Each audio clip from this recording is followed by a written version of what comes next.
Монгол улс болон байгаль орчны яамдын хамтын ажиллагаа бүгд найрамдах Солонгос улсын байгаль орчны корпорациас хэрэгжүүлж буй төслийн хүрээнд тус улсын буцалтгүй тусламжтайгаар Дархуул аймгийн ус цагуур орчны шинжилгээний төвд агаарын чанарыг хянах автомат станц сорилуулж дэвшилтэт технологиг нэвтрүүллээ. Энэхүү автомат станц нь агаар дахь хөхөрлөгийн азотын эслүүд, нарийн ширхэглэгт тоосонцор, нүүрс төрөгчийн дутуу эсэл, озон гэсэн 6 үзүүлэлтийн агуулмжийг бодит цагийн гормоор минут тутамд өндөр найрамдлалтайгаар 24 цаг тасралтгүй хэмжинэ. Тус станц ашиглалт орсноор нүүрс бусад чадах төрлийн материалууд авто тээврийн хэрэгслээс агаарч ялгаруулж буй бохирдлыг хэмжиж стандартаас давсан бохирдлыг хязгаарлах боломжтой болно.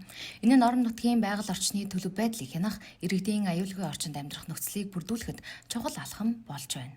Бусад аймагуудаас бол манайх үндсэндээ 3-4 үзүүлэлт илүү ийм хүчин чадалтай автомат станц тавигдсан гэж ойлгож болно. Тэгээд иргэдийн аюулгүй цэвэр агаараар амьсгалах.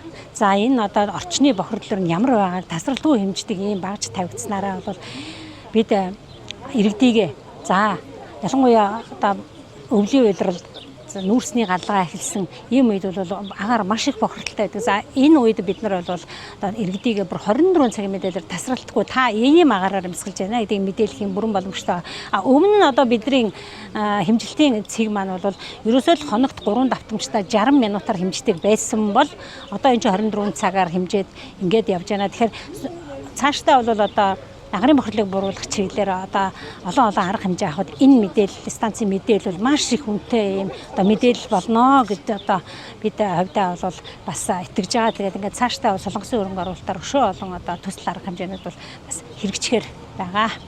За миний хувьд бол Монголын 21 аймагт ингээд агарын автомат харуулах станц төсөллөж байна. Дархан хотод болохоор улсын хэмжээнд 2 дахь хэмжээний олон агарын чанарыг үзэхдээ 6 төрлийг үзэж байгаа. 7 төрлөөр үзэж байгаа тийм агарын харуул суурилгдсан байна.